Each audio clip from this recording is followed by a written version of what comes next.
I think we are ready to get started. Tenny, if you want to do a welcome. Great. Can you hear me? Yes. Good morning, everyone. I see we have 115 people on. Thank you for spending a few hours with us on Martin Luther King Day. It's an important holiday for us, though we try and practice and live by his philosophy every day, which is a difficult thing to do. None of us reaches those levels. But this year is quite a heavy one and a serious one. This is not just a celebration. Where are we in our country and in the world is very much worth pondering. What would King do?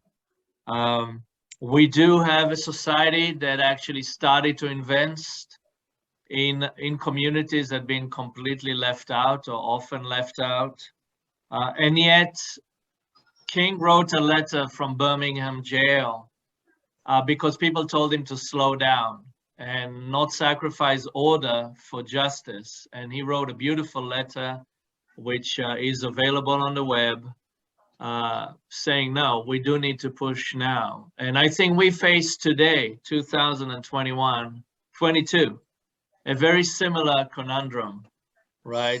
We're seeing violence has gone up in cities like Chicago and all around the country.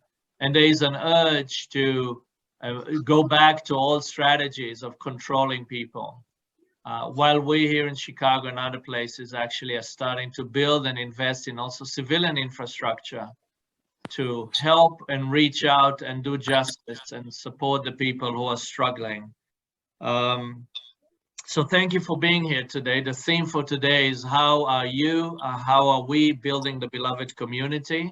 We are going to go through breakout rooms where you're going to get to say what you do every day or gonna do. Then we're going to introduce the principles and steps, and then we're going to do a bit of summary. So this is going to be going pretty quickly. And I don't know, Tara, is the superintendent ready?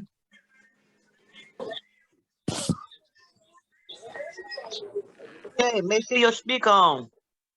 Let's everybody mute. If you're not speaking, I'll mute.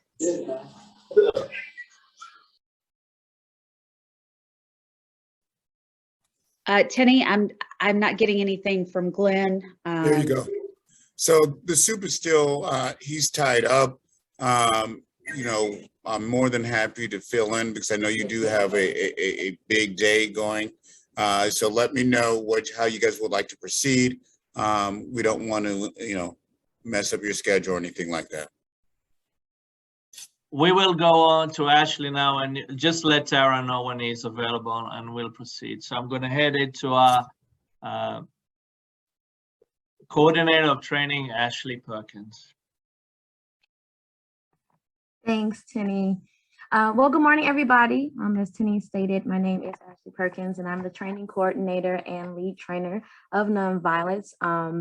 And I am excited. I have the honor of being able to provide you all with some tools and some understanding of what the beloved community is.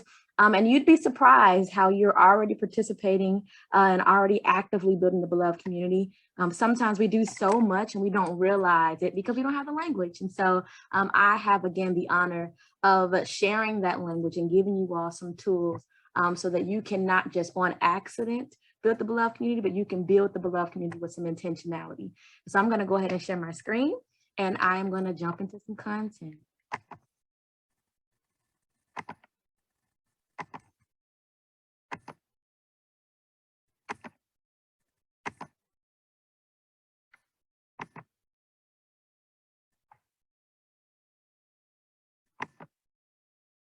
All right.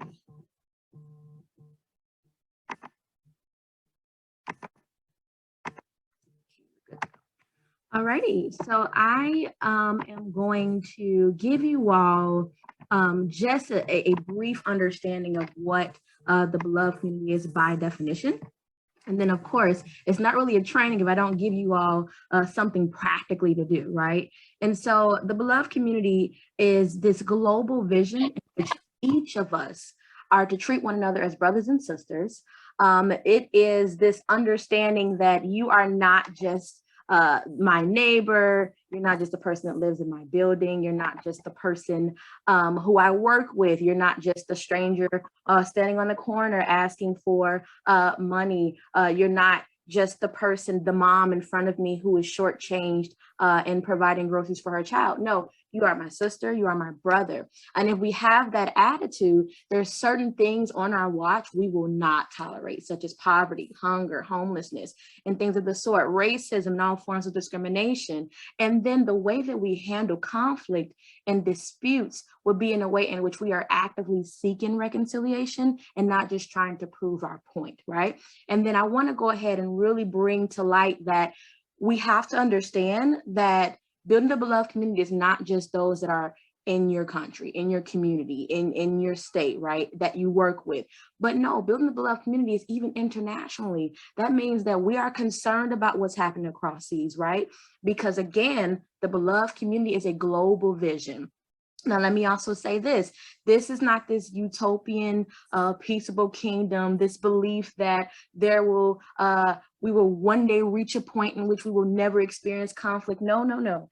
This is about acknowledging that conflict is inevitable, but we are to go at it as brothers and sisters who are actively seeking reconciliation. I also think it's important that I raised that Dr. King, though he gave it deeper meaning and made it popular, he is not the originator of the term, the beloved community. It actually came from American philosophers in the the late 1800s, early 1800s, I'm sorry. His name was Josiah Royce. And so I want to be clear that we do give credit to the originator of the term, but again, our beloved Dr. King is the one who gave it its deeper meaning and made it popular. And so the wealth of the earth, if you all remember, I didn't mention that when I was providing the definition of what the beloved community is. So the wealth of the earth consists of three elements. It is love, justice, and equality. Now, as we grow and gain deeper meaning, the way that we train it here at INBC is we emphasize compassion because love is not enough. We emphasize equity because equality is not enough. It's a starting point, but equity is what we choose to emphasize here at INBC. And so compassion is being aware of others' distress with a desire to alleviate it. Going back to what I initially stated, if you see someone at the grocery store and they are shortchanged, what is your response, right? You see someone suffering, what is your response as a member of the Fellowship of Reconciliation, as a member of the beloved community? What is your response? Justice, it's all about laws that protect all. Now, we can easily think about the laws and the policies and the regulations as they stand now, and with ease, we can acknowledge that they do not protect all. They tend to lean more so toward the favor of others. And then when we look at equity, it's all about fairness concerning all. And so again, this is what we're protecting in the beloved community. This is what we're preserving. This is what we're lifting up in the beloved community, the wealth of the earth, compassion, justice, and equity. Okay, let's go ahead to the next. And so the beloved community, as you can see here, we have this beautiful emblem of the beloved community. And so the beloved community consists of 4 responsibilities, okay? We have educate, we have sustain, so, now this takes place on 3 different levels. Level of self, within our relationships, and about in the community, okay? Now let's unpack each of these, starting with the responsibilities. Educate, raise your awareness. Now one would ask, well, what am I becoming more aware of? Think about the state of your communities, the state of the country. Think about the state of the world in general. Become aware of that. Think about some issues that are plaguing others. Even if you are not directly affected, think about some issues that are taking place. Again, right in your community, right in your state, right in your country, globally. Become educated on that. Not just that, but become educated on what you can do with that information. How can you be of service? How can you participate in doing away with that issue? The next responsibility, sustain. Apply that knowledge. Don't just become educated on what's going on, but as I stated before, apply that. Actively pursue. How can you get involved? What can you do? Do not hide behind the belief that we can't change the world. That's false. Movement, one action, one gesture, change the trajectory of someone, right? It's a domino effect. And so with that awareness, get involved, apply that knowledge, figure out how can you be of some type of service to that issue. The next responsibility, console, alleviate the grief. I can guarantee that everybody is here if you are aware of the beloved community, if you are aware of civil rights movement, if you are aware of the different issues that's taking place in your community, I guarantee you have grieved at some point. And so it's important that you discover ways to properly grieve, because there is a such thing as grieving in a way that is unhealthy. And so it's important that as you are a member of the beloved community, you seek to alleviate that grief in a healthy fashion, right? Celebrate, acknowledge progress. Do not become intimidated by the journey ahead, but celebrate the progress made, right? Believe that justice bends, right? It bends toward, believe that the rainbow bends toward justice, right? The arc bends toward justice. Acknowledge the progress, but don't get intimidated by how much work you have ahead of yourself, right? And then we have the 3 levels that this takes place: self, relationships, and community. Now, what do you think I mean by self needs to become educated? Well, I mean that, again, you personally need to raise your awareness on what's going on, not just of the things that affect you directly or the things that affect those that you love, but the things that affect everyone. Because remember, the beloved community is what? It's when we have this understanding that everyone is family. It's when we have this resolve to get involved and to see about our brothers and our sisters, whether we see them frequently, whether we've ever met them before. We have this understanding and this internal resolve that that is my brother, that is my sister, and that whatever is taking place that is bringing harm, I got to become educated. And this sustain, I have to get involved. Sustain is all about action, right? Applying that knowledge. What am I going to do as I have now raised my awareness? What am I now going to do with that awareness, right? And then console. With ease, the more you learn, the more grievance you will experience, right? The more your heart will break, the more your mind will be consumed. And so it's important that you discover ways to grieve properly, okay? Be it a conversation with someone like-minded, right? Be it reminding yourself of the progress that has been made and celebrating that. Do whatever is necessary to grieve properly so you can stay in the fight, right? And then we have celebrate. On the level of self, acknowledge your own personal growth. Acknowledge the fact that you are becoming more involved, that you are raising your awareness, and that you're no longer turning a deaf ear and turning a blind eye. And then next, relationships. Well, I don't want to just raise my awareness. I want to raise awareness of those around me, those that I love. That's where we start, right? We start with those that we at least have some level of influence. My brother, my sister, my blood brother, my blood sister, right? My family members, my coworkers, my friends. Let me raise their awareness. Let me start here affecting change, right? Sustain. Let me also hold them accountable to apply what they learn. Let's do it together, as a matter of fact. Console. Well, now we have this beautiful occurrence where I no longer have to just grieve by myself as I raise my awareness, but now I can grieve with my brother and my sister, right? Because we both get it. Our hearts are both broken. And so let's grieve together. Let's console one another together.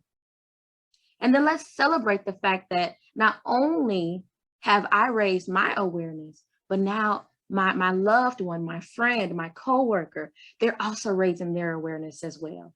I'm able to track growth in them as well. And then the last level is community. Spaces like this is the perfect example of raising your awareness on the level of community. Community speaks more so to those that you don't necessarily know. Community speaks more so to those that you don't necessarily frequent, you don't see often, right? It's spaces like these where we may or may not ever see each other again, but we've come here for a common cause, and that is to raise our awareness. That is to apply what we learn, at least commit to applying what we learn, leaving this space. That is to grieve together. I guarantee you that in some level, in some way, that we are going to grieve before we get off of this call, right? Because there's so much that we are up against as a people, right? And so it's beautiful spaces like this in which we are able to grieve together. People who may never cross paths again, but have this amazing opportunity to grieve together. But of course, we got to end on a high note. We get to also celebrate together, acknowledge our progress. Here's some of the amazing things that our fellow brothers and sisters are doing right here in this space, in this call, right? And so this is what it's all about, building the beloved community. Dr. King said it best, the aftermath of nonviolence is the beloved community, okay? And so again, it's not a training if you don't walk away with some type of tool, some type of example of something you can practically do, some type of action, right? Well, here's the action. And I guarantee you, over half, if not all, of you all have been doing this. You've been educating yourselves. You've been applying what you learned. You've been doing something with that awareness. You've learned how to grieve properly so that you can stay in the movement. And you have also learned how to not become intimidated by what's ahead, but you celebrated progress. You celebrated where we've come from and where we are today, right? And so what I want to do is I'm going to stop sharing.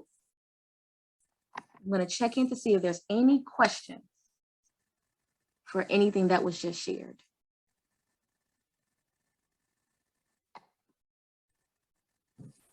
Hi, Ash, this is Lance. Hi.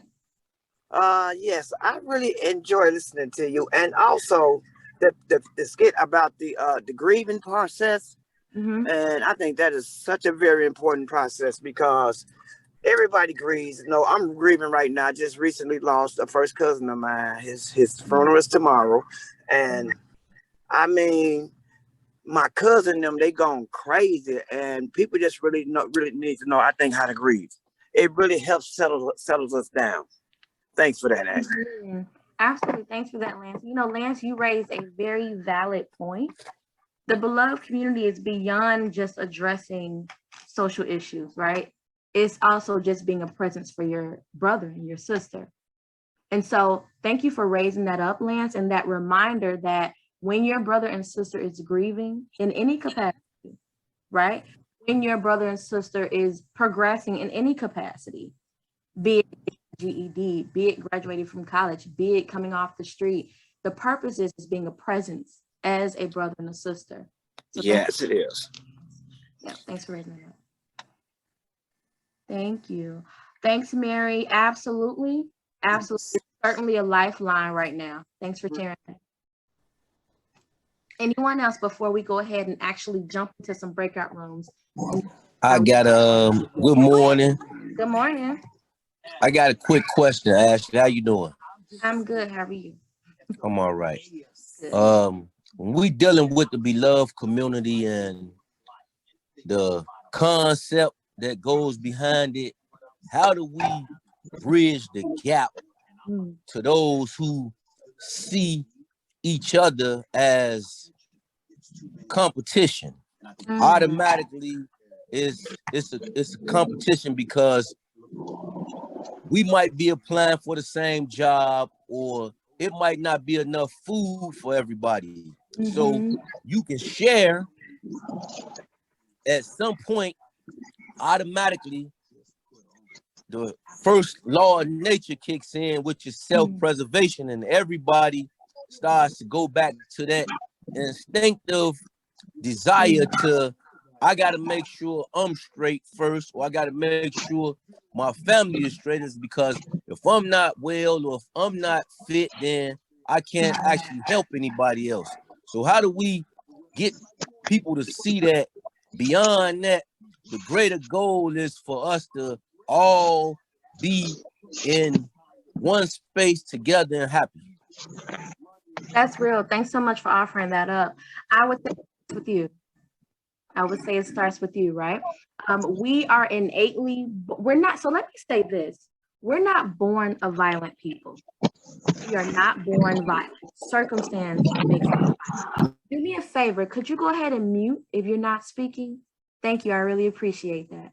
So again, we're not born violent. We're born to survive, right? We're born to preserve ourselves, right?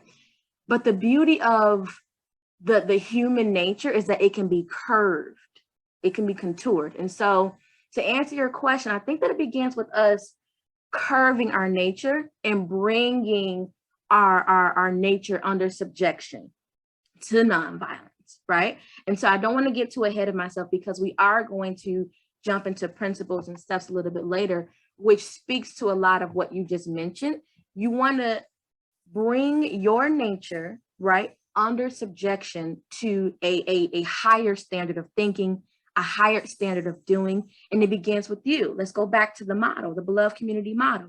So once you bring yourself under subjection and you no longer have that mentality where it's only just about you, you can then hold others accountable. You can then be a model to challenge others to curve their nature and bring their nature under subjection, right? So I would say that it begins with you. Hopefully that answer is sufficient, but it begins with you, and you bring your nature. Again, we're not born violent, but as a result of circumstance, we become a violent people. So grab that, bring it under subjection unto what we're going to get off to a little bit later, the principles of nonviolence, so that you can then hold others accountable. And next thing you know, you're changing the world. So that's my answer. Hopefully that's sufficient. Hi, I'm Karen. Hi. And you know, when you talked about grief, because I've been a member of the beloved community all my life on the west side of Chicago, and I learned as a chaplain that there are 5 stages, which is anger, denial is the big one. Anger, depression, bargaining. Uh-oh. You're muted. Oh, anger, denial, bargaining, depression. Then you get into acceptance, you know. So it's like I've been in a state of grief all of my life. And what makes the beloved community model so wonderful is that if I can at least identify, as you're saying, identify when I'm in one of those states. You know, am I angry? Yeah. Thank you. No, thank you for sharing that. Yeah, thanks for lifting that up. Okay, let's go ahead and get into breakout rooms and keep this conversation going, okay? So let's go ahead and open the breakout rooms, and here's the question that I want you all to discuss, okay? Can you hear me? Man. Oh, it was getting so good. That was a quick breakout. Welcome back, everybody. I know it was getting good, Ace. So do me a favor, go ahead and mute. All right, so just quick announcement. So after we report out, we're going to hear from the superintendent, okay? Before we go into our testimonials. So I want to be sure that I share that now so that we don't jump right into our testimonials. And so I am excited to hear from a couple of groups, okay? My group was amazing, just saying. So can we hear from, let me pull it up. I'm gonna just randomly pick a couple groups. I know we can't get through all these amazing groups. All right, can we hear from, how about we start with room 1? Since it was getting good, Aisha, let's start with your room.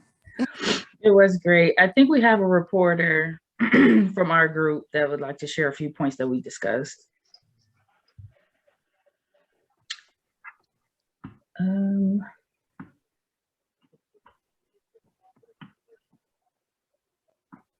everyone in community as family. Treat everyone with compassion. Ensure they never educate self to help improve the violence. Help share resources that other communities need.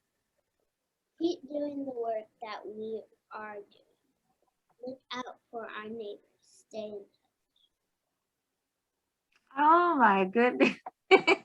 Thank you so much for sharing. I literally got teary-eyed immediately. That's awesome. Thank you so much for offering that up. Okay, let's keep moving before I get all emotional. All right, let's hear from room 2. We're gonna get through as many groups as we can. Okay, I know, right, Jimmy? How do you follow that? We're gonna try. Room 2, can we hear from you? That's your room, Ashley. I know, they know who they are. Okay, I didn't know. Let's do it. Didn't know. I wasn't sure what room we were, Ashley. No worries. We didn't get to hear from everybody, so I felt that was a little unfortunate, but people spoke about work they are doing. I would say on both raising level of knowledge around guns, gun violence, but also around healing. One of the people in our room spoke about working on writing workshops, and I thought that was very powerful too. So we talked both about things that we are all challenged with day to day, but I like the pathway forward. Everyone talked about bringing people together, and I think that was definitely also a common thread about working with others. Absolutely, thanks, Barbara. Okay, room 3, you're up. Let's hear from you. Morning, Phil Andrew from room 3. We had a great discussion about building the beloved community for nonviolence, and everybody had some kind of connection with ICND, you know, inspired by their work. So thank you for all those that sustain that.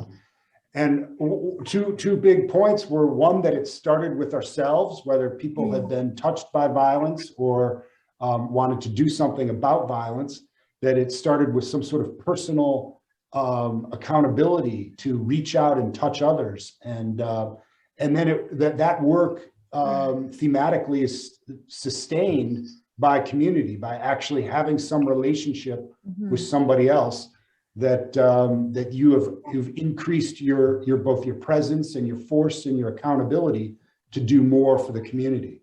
So that's kind of what we chatted about in room 3. Thanks. Awesome. Thanks for sharing that. All right, room 4, let's hear from you. Okay. Good morning, everybody. So in group 4, we didn't have much time, but the people that did share, they usually talk more about their contribution to their work, but also who they were helping out. And we pushed down a little further, and we're saying, how can we improve that beloved community? And they're saying not only to just their participants that they help out, but other people as well that are also part that I think we fail or overlook, and because we're so busy in our work and who is our target people, that we forget the other ones that are still part of the community. And I really like that, because I think we don't include those when we do some of our trainings, that those are also the ones that contribute to building that beloved community. Thanks for sharing. Thanks. Okay, let's keep moving through room 5. Can we hear from you?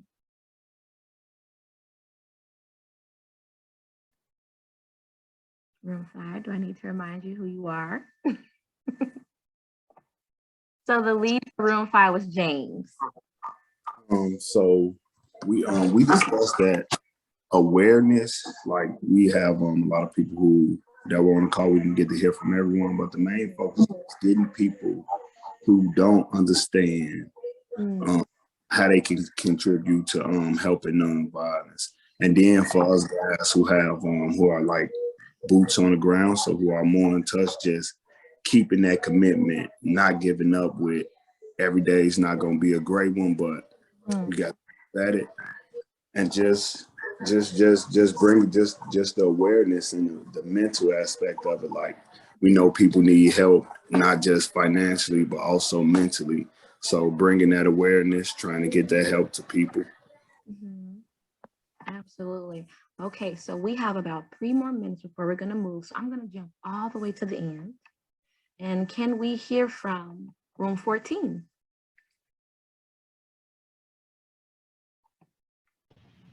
Well, just for those that was in there that don't know, we're group 14, so 3 people didn't get a chance to comment, so we're gonna allow one of those 3 people to share what you heard from the others. So you know who you are. Anyone can jump in there. Share what you heard the other was share. Those one of you that didn't get a chance to share.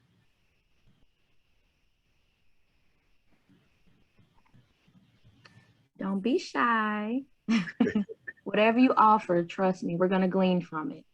So go ahead and lift it up. We got about 2 more minutes and the floor is yours. I'm in group 14 Xavier. I came in late. No worries. I heard about, we were talking about gun violence, but and a couple other things, but my phone was tweaking. I ain't really get the part of the whole thing. It's okay, Xavier. So here's the question, okay? If you want to offer anything, it's completely fine. If not, we get it. But the question is, how have you been building the beloved community? Myself, I've been helping out community service, helping just doing certain things to help the youth and, you know, help myself. That's good stuff. Being positive, not negative, keep pushing myself and people around me. Good stuff, Xavier. I love it. See, you weren't even going to share. That was good stuff. But 2 major points that came out of our group is that we had a police officer on that talked about how he really wasn't too fond of police officers growing up, and then he decided to become a police officer to make a change. And once he became a police officer, he decided he wanted to go to do work in the community, and now he's a recruiter where he recruit and try to change people's mindset about police working and how you can bring a change. So that's one point that was brought out. Then another point was from a young man that's doing some work that was once in the community, gang affiliated, causing havoc, and he said he wanted to be an example, to be the message he bring. So he started doing this here work to bring about a change. So those 2 points that was brought out of our group. One, we complain about what police are doing and not doing in the community, and to become a police to bring about that change. And then 2, recognizing being part of the problem and make a change in his own personal life to help bring down some of the problems going on in this community. So those 2 major points that came out of our group. Thanks for sharing that, Benny. Okay, and you ended perfectly. Thanks for that as well. So it is now 10:50, and we're going to pass it now to Superintendent Brown to address the space.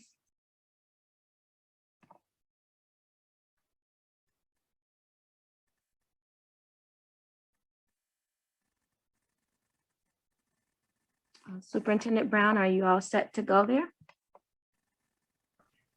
Good morning, Ashley. Thank you so much for having me, and good morning to everyone. What a joyous occasion to be here for Dr. King's life, legacy, and impact to our community. We are obviously marking the observance and with acts of service and quiet reflection. Today, we remember and honor Dr. King for his demonstration of his vision, not just his vision, but his demonstration of it to us as an example. And we're reminded that peace and unity and justice require compassion, but more than that, that requires active collaboration. I love Dr. King's quote that life's most persistent and urgent question is, what are you doing for others? That's why when I think about the community and law enforcement and the work we must keep doing together to keep each other safe, not only for all Chicagoans, but for all of our neighbors. I also think about the quote Dr. King made so famous. It's just, the time is always right to do the right thing. Because as long as we're making that effort, Ashley, into the group, we're working together toward peace, we're making progress. And lastly, one of Dr. King's quotes that I really enjoy is his quote that says, "True peace is not merely the absence of tension, it's the presence of justice." So the work in peace and the work in justice are actually one and the same. So let us all continue to strive for them both in all that we do, not just law enforcement, for everyone. And thank you all for the time, and continue to do great work in the community and making progress in the, not just today, but into the year and years that the good Lord gives us. Thank you all. Take care. And thank you, Superintendent Brown. That was beautiful and powerful, and we appreciate you for just offering that up to this space. Okay, so now we're gonna go ahead and move, and we're going to hear two testimonials. Very excited about this. And they are going to offer up just a testimony of just the beauty of having instrumental people in their journey. And so we're gonna go ahead and ask that James Mitchell go ahead and come off mute and please share your testimony. Morning, everyone. I'm James Mitchell with the Institute of Nonviolence Chicago. And so I just want to share with you guys how I got up to this point now. So at first I wasn't always an outreach worker. I was part of the community, but not in a good way. So I didn't help rebuild it in the beginning. I also, I played a part in destroying it. So once I got out, and I had heard about different organizations and stuff like that. Two of my good friends actually worked for the Institute while I was in prison, and they would tell me like, yeah, we work for this organization. And I didn't believe it. I didn't believe how sincere they was, because I had seen organizations in the past, and it wasn't, if you can tell when someone is there to help you, or they're just there for a check. And most of the organizations were just there for a check, in my opinion. So I remember when I got out, and I wanted to meet my friends, so I called them and I asked them, I mean, where y'all at? And they told me, they said, we at this gas station on Madison and Leamington. And I remember asking them, like, what the hell? Didn't two people just get shot there? He like, yeah, that's why we here. So at first it kind of like threw me off, because why would y'all be somewhere where people just got shot at? Like, you would try to avoid that. So he's like, man, come up here. I want you to see what we do.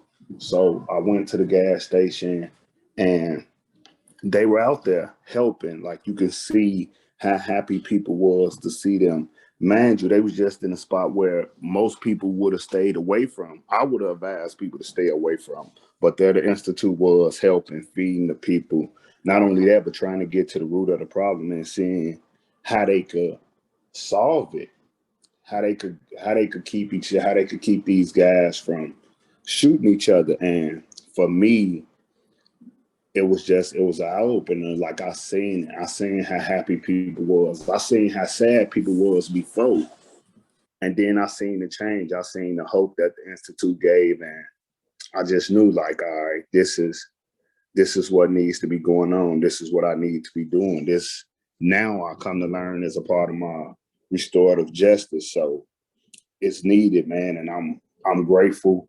I'm so happy to be part of the solution now, because it's truth. Like, you can change, you can know, you don't have to do that. It's more to that than, hold on one second, I'm sorry, stop.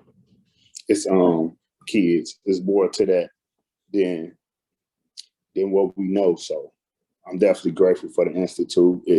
It changed me. Like, I'm living proof that you don't have to do that, that you can give back. So I'm grateful to be back in the community, but to be part of the solution. James, that was absolutely beautiful, and we celebrate you. I just want to read a couple of things that they just said in response to your testimony. So we have, let me go back to them because they're just flooding in. It says here, we love you, James. Thank you for leading us. Someone was celebrating the fact that you're involved in restorative justice. Aisha says, that's so good. Karen says, thank you for sharing. And again, they're just, it's flooding in. And so we celebrate you, James. And we're so grateful that you were inspired by someone building a beloved community and you bought into it. so much so that you now are actively building the beloved community. So again, thanks for lifting that up, James. Thank you guys for having me.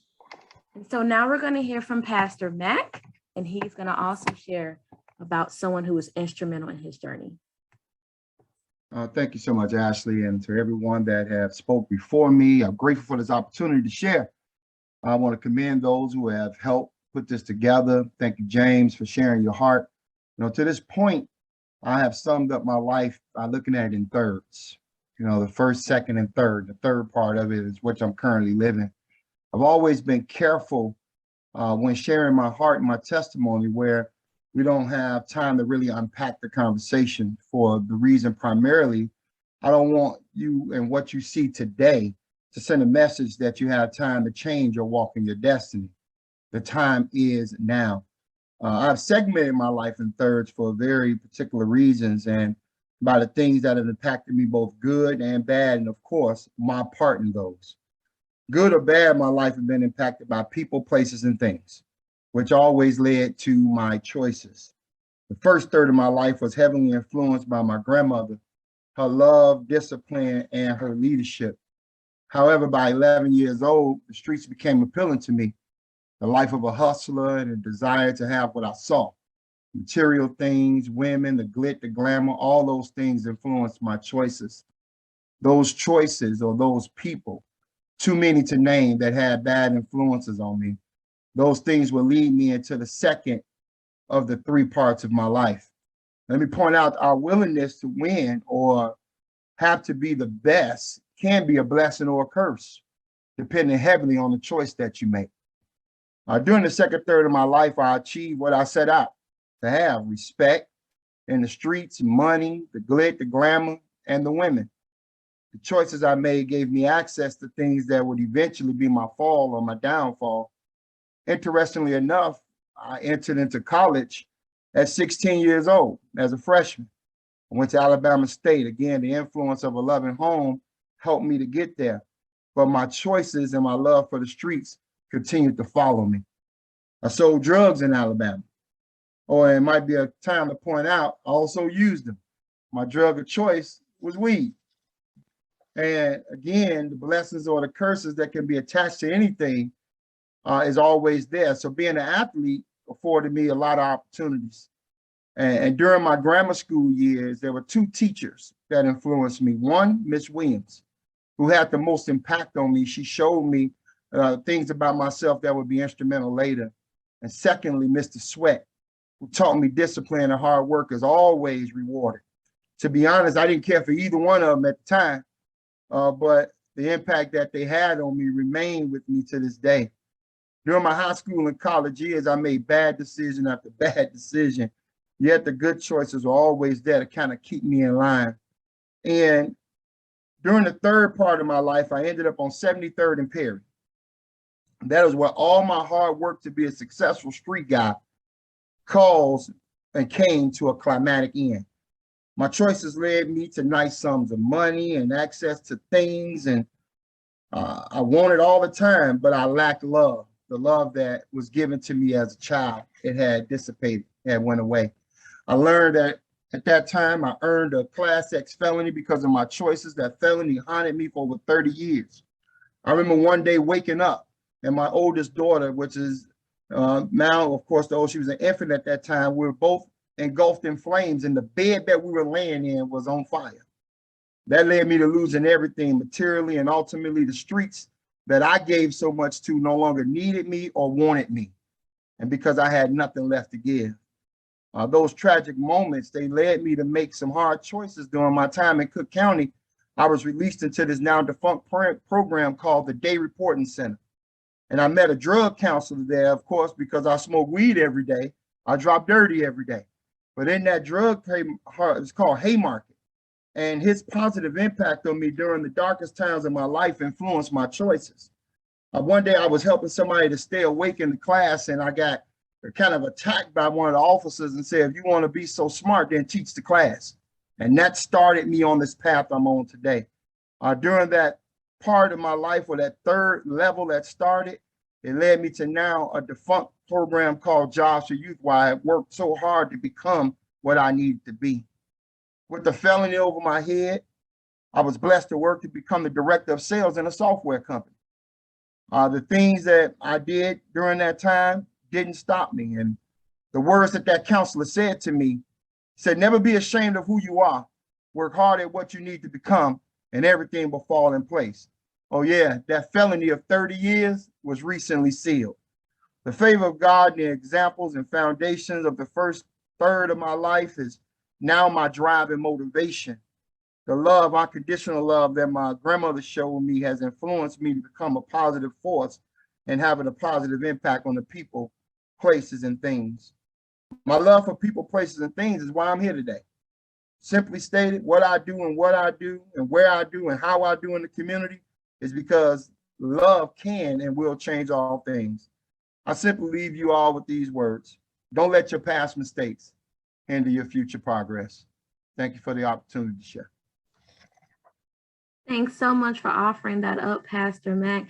I am so happy that you believed her when she said not to be ashamed of who you are, because as a result of not being ashamed, look what you're doing now. Look who you're inspiring and look who you're pulling out of pits. And so we celebrate you in this space. And I want to do the same for you, read to you what some people are saying about you as you're sharing your story. We have here, Pastor Mac, we all make decisions in our younger years that we wish we hadn't there, but for the grace of God. Thank you, Pastor Mac. Very inspirational. Pastor Mac, thank you. Love can and will change all things. Amen. That's a word, Pastor. Thank you for sharing your journey with us. And it just continues to flood it. And so again, Pastor Mac, we celebrate you. And so with that, we're going to go ahead and shift into the next segment of today's event. And we're going to actually hear now from Louis Salcedo, one of our IMVC trainers. And he's going to go through the principles for us. Okay. And please feel free to continue celebrating and lifting things up in the chat as we keep moving through. Okay. Thank you, Ashley, and thank you for introducing me. So just let me get to it. Principle one. I don't know if you want to share. Yep, I'm doing it now. Okay. Nonviolence is a way of life for courageous people, not cowards. So does anyone want to come off mute and just give me one or two examples of what you think it is? Anyone? Even if it's just what Pastor Mac did. He shared his story. He was vulnerable and he was courageous in sharing his testimony with us. Okay. Anyone else? I grew up with a lot of men like that, men and women. One man for sure that I'm thinking of is Judge R. Eugene Pincham, who he was a lawyer, and he would come around the West Side, and he'd always represent single women's sons pro bono. He and Lewis Myers, they never took money because they knew that the uncovered woman needed support. So those men and Dr. Lee and Benny Lee, they still exist, which makes it so wonderful. Okay, thank you. So so in honor of Martin Luther King Jr., so not just to celebrate his accomplishment of what he did for us, but he also at the time he came up with this concept, right? And well, they came together, not just him, but several ones. So excuse me. So on this principle is that they got together, they knew they were going to protest, they knew that they were going to meet resistance, right? So they used to train, like to get spit at, to be cursed, to be called out the names. So they prepared themselves mentally to say the courageous thing for the bigger cause is to be courageous enough not to fight back. Because if they would have fought back, they would have lost. They didn't have guns, they didn't have weapons. All they went with themselves was their presence, right? That bigger cause. And I think for us, if we transform it today, right? There's some things that they're difficult to do, yet we do them anyways, right? Whether that's showing our integrity and to say, look, we're building for something better. So not to attack evil with evil or force with force, but to find that beloved community, right? How can we gap, right? So one of Martin Luther King Jr.'s quote is, "Love is the force capable of transforming an enemy into a friend." If you probably saw that earlier, that is one of his quotes, right? And I think this does really good justice to this one piece, right? Because we're trying to transform that enemy into a friend. Since we're doing a beloved, can we move on to step 2, which is build the beloved community everywhere you go. So again, this goes to this beloved community, right? So the beloved community has to go with this love, right? And so in order to transform that is they're seeking that friendship, right? Not just to say, okay, you're my enemy, or and Lamont, what he said is it doesn't have to be your enemy, but your competitor. I don't now I see you as a competitor. It's not about seeing somebody as a competitor, but as seeing somebody, if I don't get it, I hope you get it, right? Because I'm still supporting you. And I think this is the part that we miss out on what the beloved community should look like, but it's about supporting one another. And I think that's the part that we need to do, right? If so, in reconciliation, if I wronged you, how can I fix that instead of just avoiding you?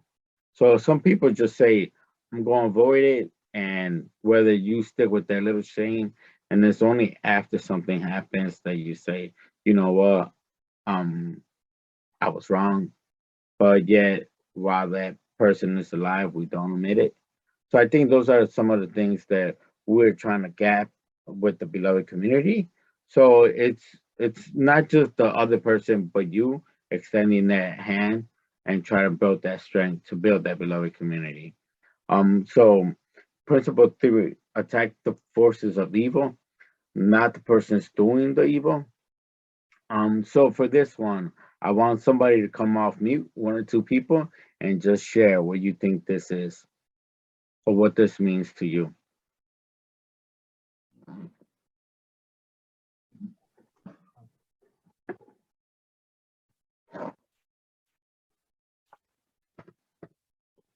Anyone? What you speaking on the principle? Yes.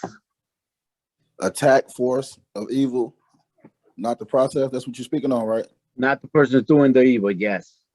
Attack the force of evil. So mainly you want to attack the heart of the evil. You want to attack the root of the evil, not the message. The messenger can be the person which the evil is going through, but you want to try to learn what is stemming the evil and what is bringing that forth. That's my opinion. Okay. Anyone else? Yeah, I would This is like to something. add. Oh, go ahead. Go ahead. I would just like to add, this is something that is so challenging to do, right? Like you have to be really intentional in this and thinking about how you really want to attack the constructs and the systems that are in place that are creating this evil, right? But it is challenging to do when these constructs and these systems are in place and it is the people acting them out. But I think this principle is so key in acknowledging that we have to remove, like you said, the messenger and really think about where these divisive and these problematic and evil forces are coming from. And so that's like having a tree and it's like getting down to the root of it, right? Like not just picking off the fruit, the bad fruit that are on that tree, but really getting down to the root of that. That's how I think of this principle. Okay, thank you very much.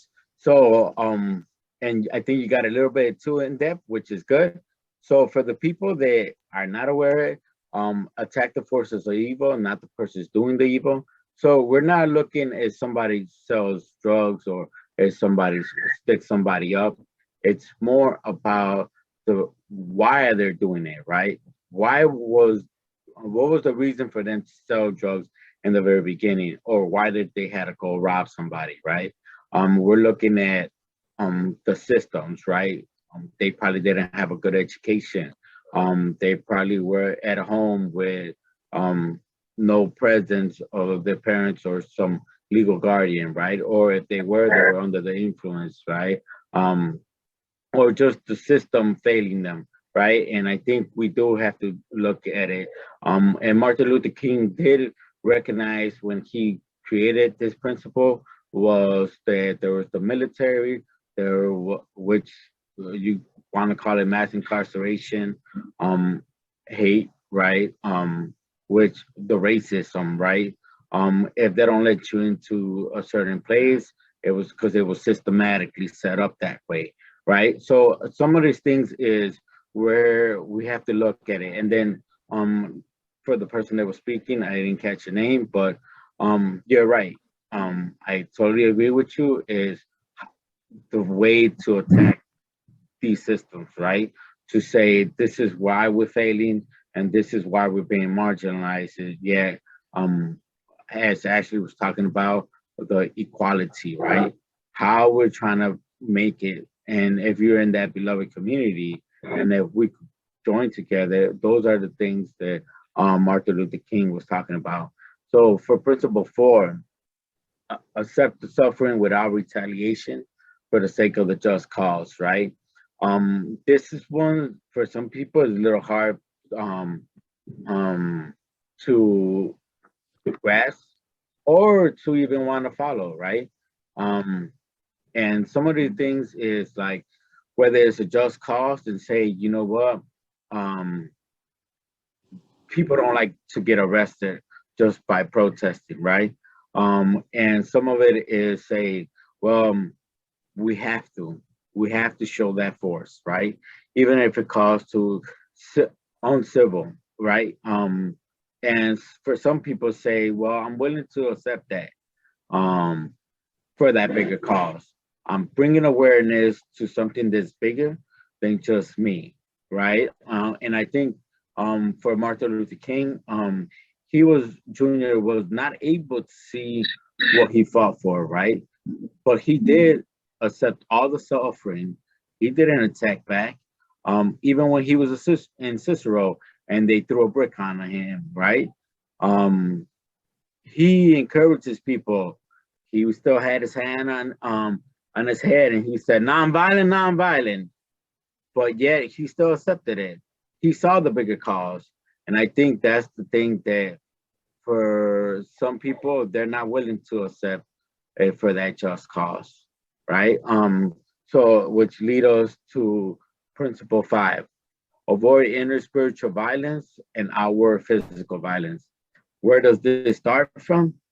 This starts from the inside, right? A person doesn't just physically attack something or someone without first thinking about it. But if you're spiritually grounded, to say, you know what, I know what the bigger cause is. I know what I need to do, right? I'm going to find another way to be nonviolent. I think that's the way to be. And I think this goes back to and attaches back to principle 1, which is a way of life. So I think those are the ones that need to be. So I think if you grasp this and you ground yourself before you actually go out there, which to do the work in whichever field that you're doing, I think this is part of it. Because if you get tired of this, and then I think we're not succeeding in what we're trying to do. So principle 6, nonviolence believes that the universe is on the side of justice. I think Martin Luther King Jr. and all the people that walked with him, I think they believe this. And I believe it too. What they did, we saw the fruit of it, right?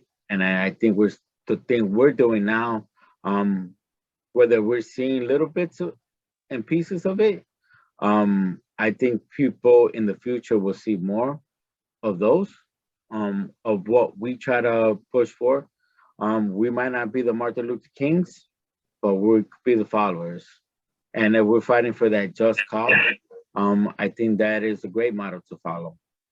So thank you. Benny? Okay, Ashley, you want me to go right into the steps? Just pause and ask. Do you want me to go right into the steps, or do you want to pause and give people a Yes, chance? please. Okay. Yes, please. Go ahead through. Let me Right. for a second. You just heard Louis share about the principles of nonviolence. That's for your personal development, because as you do the work, as you just move through your life, you're gonna have some experiences, and you got to believe in the beloved community, and you got to believe in nonviolence in order for these principles to take into your life. So the steps is pretty much a formula. How do you resolve conflict? How do you avoid? How you de-escalate situations? And the first step is gathering your information to understand and articulate an issue, a problem, whatever. So, back in King's day, his fight was more so dealing with Jim Crow laws, laws that forbid blacks from voting or sitting in the front of the bus, can't patent things, those Jim Crow laws. These were injustice that was being practiced. And so he had to get his facts together.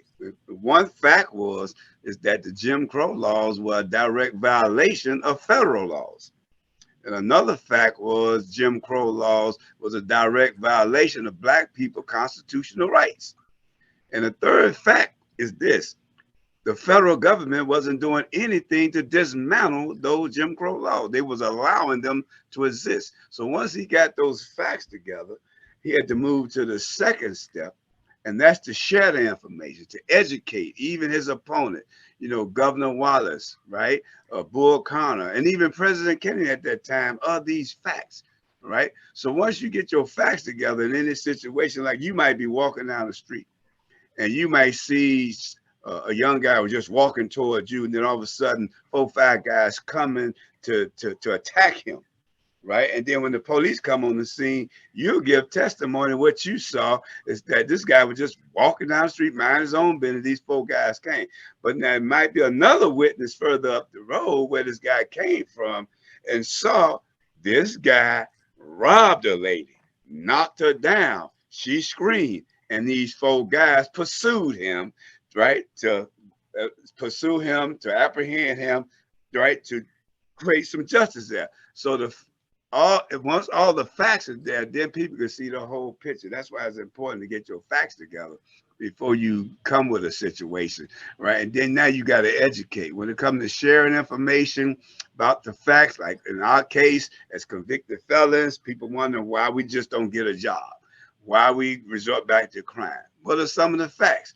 As a convicted felon, people don't want to hire convicted felons. You can't get certain licenses, whatever. All right. So once we get these facts, what are these these collateral consequences that serve as social disability? Now we educate the community why convicted felons have a hard time getting housing or getting a job.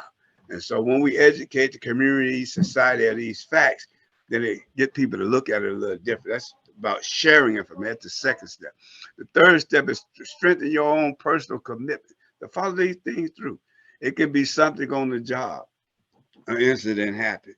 If you present that situation, you got to have your facts.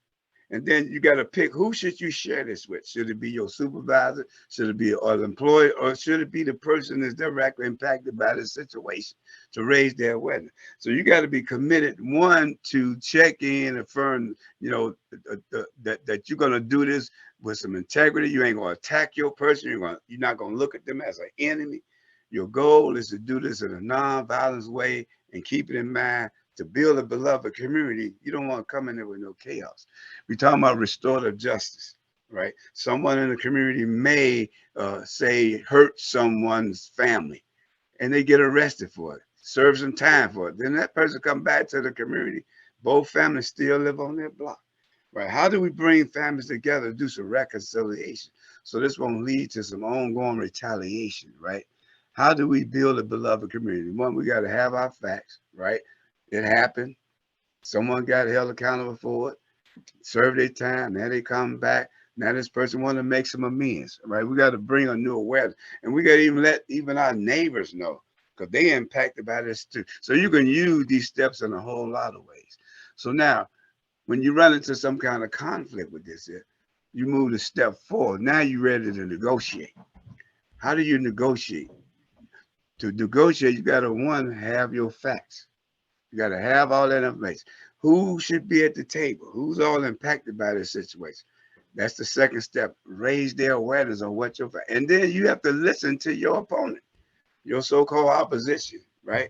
And hear what they have to say, because they might share some facts that they found that make you look at the situation a little different. You got to look for what is positive in every action statement that come from your opposition, right? You don't want to humiliate them, or you don't want to call them out their name. And sometimes you don't just resolve when you negotiate. And the person may not want to hear what you're saying. They may want to walk away from the situation. That's when you move to step 5. Like in Martin Luther King case, he tried to appeal to the governor, George Wallace at that time, appeal to Bull County, those that was practicing the Jim Crow law. He tried to appeal to President Kennedy at that time that the federal government needed to step in and do something to resolve this here. And that failed at the negotiation table. So they moved to step 5. They took direct action. Something that Martin Luther King and practiced was social disobedience, meaning they had to break the law to change the law. They knew that those Jim Crow laws was a direct violation of Black people's constitutional rights, and it was a direct violation of federal laws, but the federal government had intervened. So they had to break the law to bring attention to this here. So now the world can see their reaction to this. They sick water, they hit these people with water hoses, but these wasn't grown people. These were children that they put these water hoses on. These were children that they sick these dogs on, right? And that turned a lot of white people's stomachs seeing how these people were being treated. And so when that happened, now we go back to the table to do some negotiation, right? And as a result, the Civil Rights Bill was passed. The Voting Rights Bill was passed.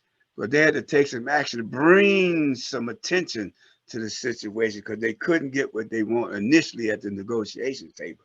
But they had to stick to the facts. And at the same time, they had to continue to remain nonviolent. When Martin Luther King came to Chicago, a lot of people don't realize he actually lived in Chicago, right at that northwest corner of 16th and Hamlin. He lived there, right? That was a poverty-stricken area, right? But when he came here, Mayor Daley didn't want him here. He said he was a troublemaker. Him coming here would cause tension between Blacks and whites here, right? And so you had Black ministers. They formed coalition, wouldn't allow Martin Luther King to even speak in their churches, right? Even Black politicians wouldn't even support him. So what happened? Martin Luther King, at the time, there was a movement going on in Chicago. The 3 major Black street gangs that formed a coalition called LSD, Lower Stones and Disciples. They were shutting construction down, saying they need to hire Black contractors. If this construction is not going to go up unless you hire Black contractor and hire Black. Martin Luther King joined forces with them. And so when he marched through Marquette Park, those are Black Stone Rangers that marched with him through Marquette Park. When he marched through Cicero, those are vice lords that marched with him. And people don't hear that history, right? And this is something what the Institute for Nonviolence doing today. Going to those streets, getting those credible guys that was once gang affiliated, that was once causing havoc in the community, that have changed their minds around. Now they doing the work, outreaching in the community, bringing resolve, talking to those that still out there, right? And you just got to understand that sometimes history is slanted one way where we can only see it one way. But yeah, Martin Luther King was not ready receptive here in Chicago, so he had to go to those streets. That speech he made down in Soldier Field, those are vice lords, stones, and disciples that made up that crowd, right? One minister, he was so adamant about not letting Martin Luther King speak, get recognition. When Martin Luther King died, and they turned South Park Boulevard to Martin Luther King Drive, he changed his address where it went something East 40-something Street, so it would not say something South King Drive, right? And so the last step is reconciliation. How do we come and celebrate what happened. And at this time, hopefully even your opposition would agree to come to this agreement that we'll move forward this way, where you don't look at the opposition as an enemy. You know, nonviolence don't seek to defeat the opponent. Nonviolence is directly against evil systems and forces and oppressive policy.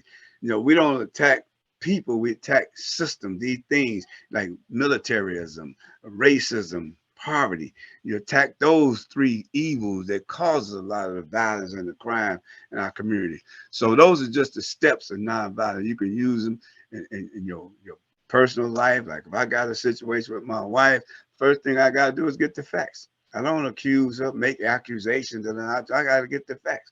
And then once I get my facts, I got to share with her what I see, my facts, get her to look at it a little different. And then I'm committed to work through this situation in a non-violent way.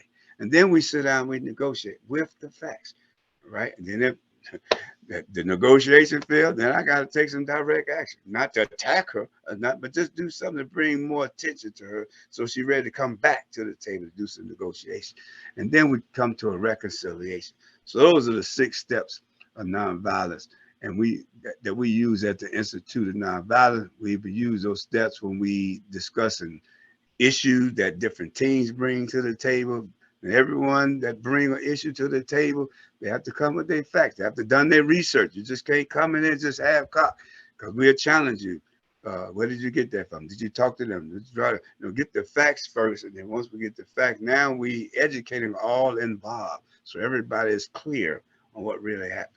So I'm gonna stop right there and open this floor, see if there's any questions or comments on what I just covered with the steps, and maybe we're gonna do it all together, Ashley, with the principles and the steps together. Yes, please. Mm-hmm.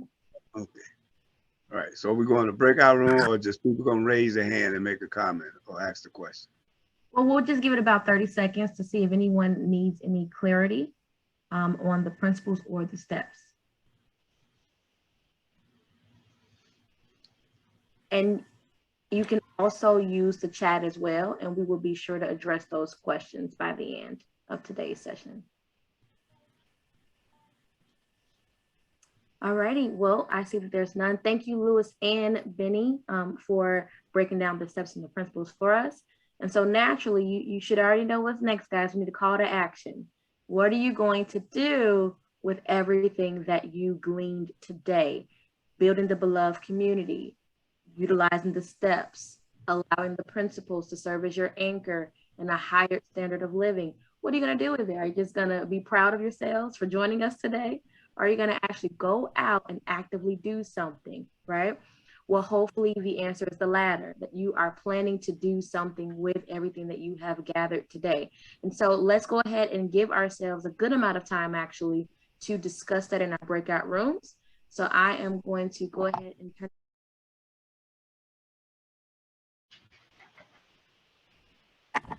Welcome back, everyone.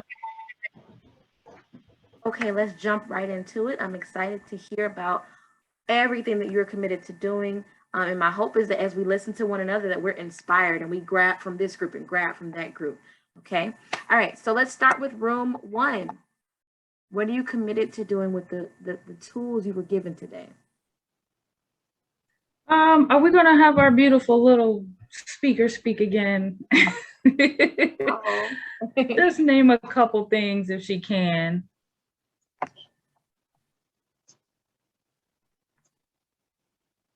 Who, me? I'm not used to this. I don't think you were in our group. I was in, I don't know what group I'm in, but I'm just not learning to do Zoom. It's okay. I'm gonna get it. It's okay.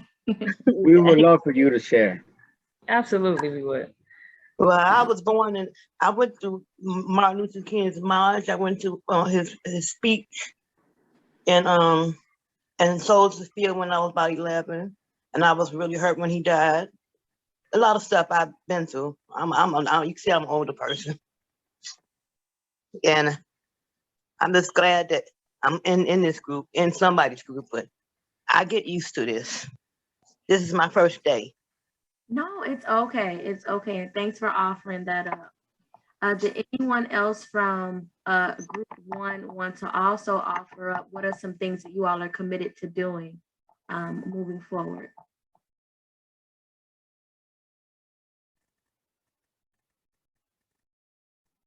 Aisha, I think you wanted our little fearless leader, the young person that spoke Yeah, up again, right?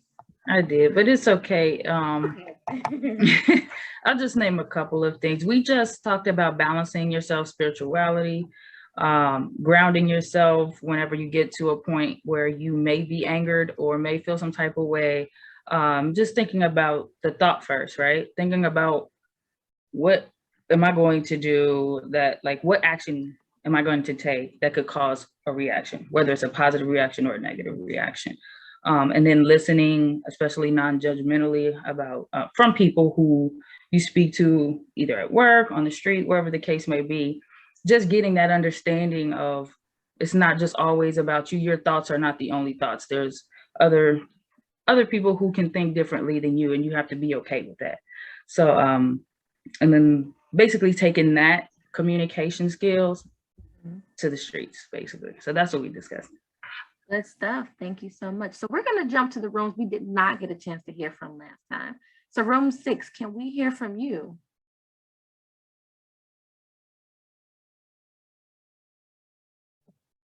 That would be Karen, Vanessa.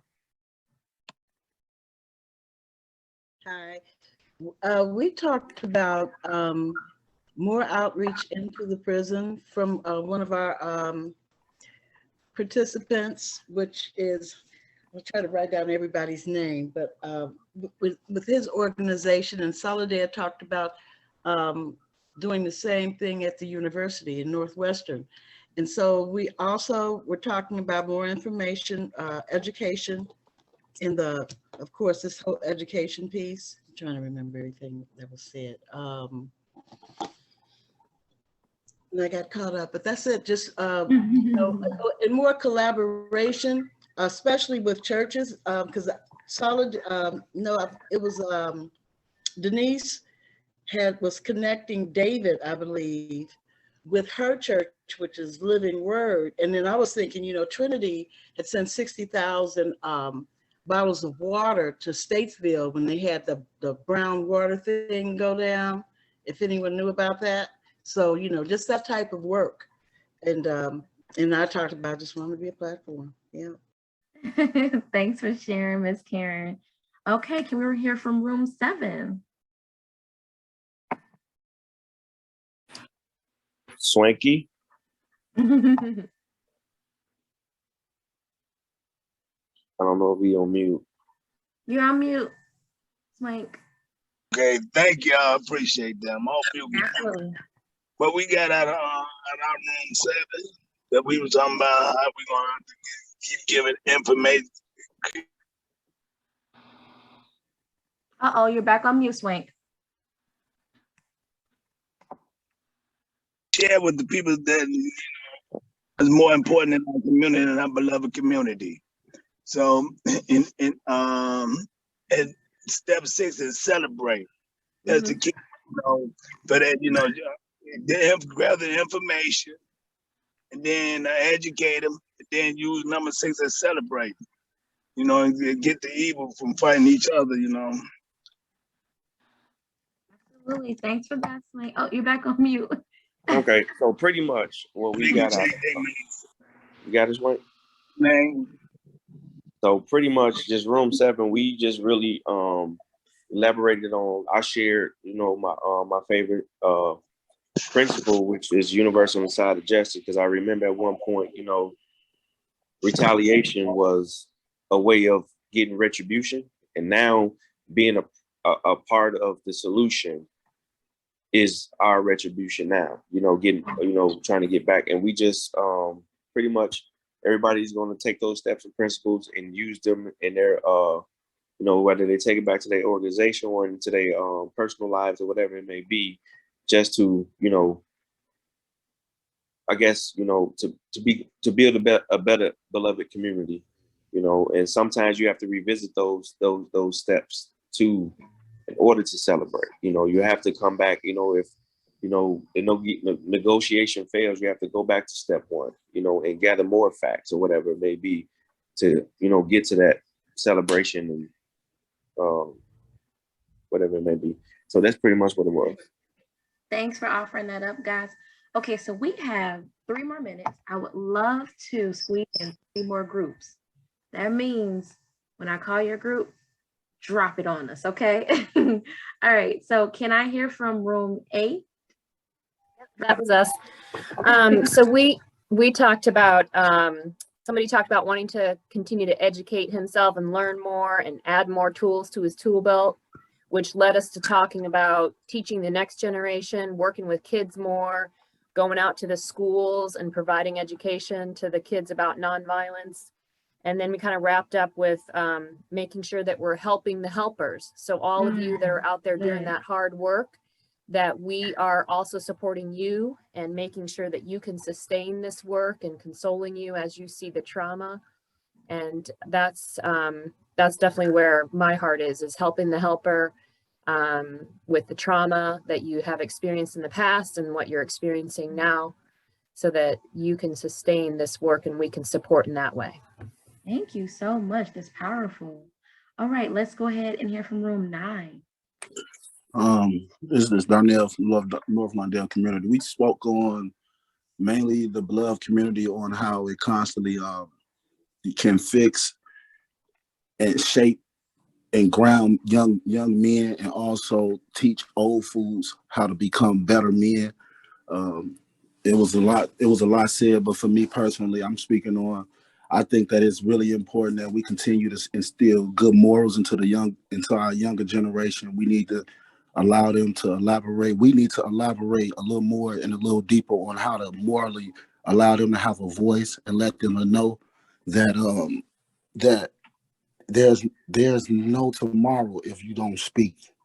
Your voice matters somewhere. Your opinion may not mean something to the people in front of you, but continue to speak, because that's the problem we have. A lot of guys and a lot of young women don't speak, and they go around and they hold things in. So morals, guys, morals, we need it, because that allows you to treat people with respect. That's it. Hey, all right, we have time for one more. Room 10, can we hear from you? Yes, hi, thank you. Frederick talked about they continue to help young men to see that there's a bigger picture in life. It's so important to see the wider world.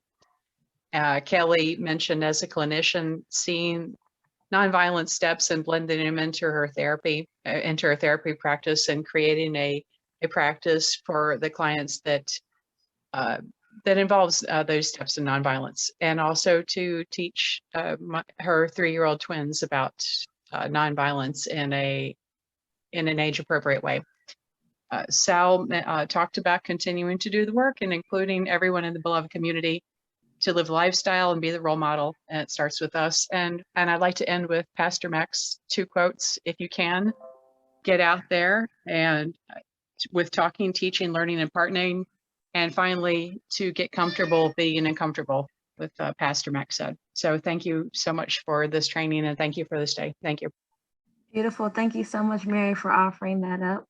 All right, guys, perfect. Done. We are right at 11:50. And so naturally, we want to leave you with some inspirational, empowering words. And so we want to leave you with a parting message. And so Sergeant Harris, if you could go ahead and come off mute and please leave us with something to chew on. Thank you. All right, hello everyone. I'm Jermaine Harris. I'm a sergeant with Chicago Police Department and proud West Sider. I think when Tinny started off the conversation, he dropped a quote, "What would King do?" Right? And I think as we went through this entire process and learned these lessons, we understood that the true question is, what will I do? And I think perspective is really key, because right now, like regardless of what era, what time, right now is always the most crucial point in history. Why is it so crucial? Because we can control what happens next. And so really in understanding this idea of ownership and understanding what can I do, what will I do, I'm in a profession, right, of through history has always been challenges within marginalized communities. if we think and we understood, Benny talked about the lessons within the 6 principles. And at that point, when Dr. King was fighting for civil rights, policing and law enforcement represented opposition. When he said they were spraying hoses and dogs, that was police, right? Imagine if instead of opposition, we were standing hand in hand. Where could we have been, right? And so when I see that and I understand in my position today, I realize that if I had had opportunity, if I had that chance, I would have grabbed Dr. King's hand and walked down the street rather than stood in opposition. And so now going forward and really understanding that as we look at ourselves and say, what will I do? What will I do? It's really to understand that courage that Dr. King had, to not remain silent because of fear of retaliation or retribution, to not be a bystander and say, well, this isn't my fight, or, you know, that's not my neighborhood, that's not my community, that's not my issue, but challenge ourselves to really have that courage and make that and answer that question, ask that question, what will I do? And it really starts with practicing the courage in small places and small things to say, I'm not just going to watch. I'm going to be active. I'm going to be involved, and I'm going to be engaged. I'm going to make those relationships that may not be simple. I'm going to make those interactions. I'm going to be consistent. I'm going to show up into these places that might be a little scary. But I think as we do those, we get stronger. That muscle gets stronger. That courage, it really strengthens. And I think that becomes a path that we take right now, right, and set off on our paths and really take advantage of these crucial moments and these crucial points we have in time. So thank you. I really appreciated being here and learning and understanding. I really hope you all carry on that idea of really, what will I do? Powerful. Thank you so much, Sergeant Harris. 3 things that really stood out for me was ownership. I'm not going to just sit by and watch, and work the muscle, right? Build the muscle. So thank you so much for offering that up. And so, of course, last but certainly not least, we're going to go ahead and pass it to Pastor Mac, and he's going to add to that powerful parting message. Thank you so much, Ashley. I greatly appreciate today and the opportunity that we have all had to live in this beloved community and to talk with each other and share. Again, I'm Pastor Mac. I pastor the Mount Olivet Missionary Baptist Church in the Austin community. This is a great opportunity because look at what we did today. We had what I call the 4 major groups. We had law enforcement, we had resource organizations, i.e. Institute for Nonviolence, community members, all, and I'll come back to that in a second, community members, and then faith-based. Those to me are the key components to us making a difference in everything that we're going to do. To me, love creates opportunity. When you love, it'll create the opportunity to do the work. You know, Sergeant Harris says, what will I do? And I want to extend that statement and say, what can you do? What can you do? First of all, start where you are, whether that's in your living room or, wherever you are, at your desk, at work, wherever you are. Stop thinking you have to know it all or have some type of training down pack or be able to, pass the SAT, ACT with some high school or some college degree, or you got to be the pastor of this, the bishop of that, the sergeant of this, the CEO of that. Forget all that stuff. All you got to do is start where you are. And then do this. Look at community, how you're connected, and the culture. The community. Get involved in your community, wherever you are. Get involved in that space. Connect with people in your community. Connect with people in your community. That means the churches, the resource organizations, and then I'm going to come back to that all people thing. The all people means gangbangers, drug addicts, drug dealers, homeless people, prominent people, the less prominent people. Never hear me say residents, because everybody that's in the community may not have a residence, but they're in the community. And last but not least, after you get with the community and you connect with them, fully embrace the culture. Now, and culture don't simply mean racial. It goes back to my statement of all. Who's in there that you need to embrace in that culture? Because we can all be of the same race and have a completely different culture. So those are my parting words today. That's my call to action. And I'll say it again. If you care, get out there. and get comfortable being uncomfortable. Thank you all. No, thank you, Pastor Mac and Sergeant Harris. What just stood out for me, Pastor Mac, listening to you, was start right where you are. Start right where you are and affect change right in your sphere of influence.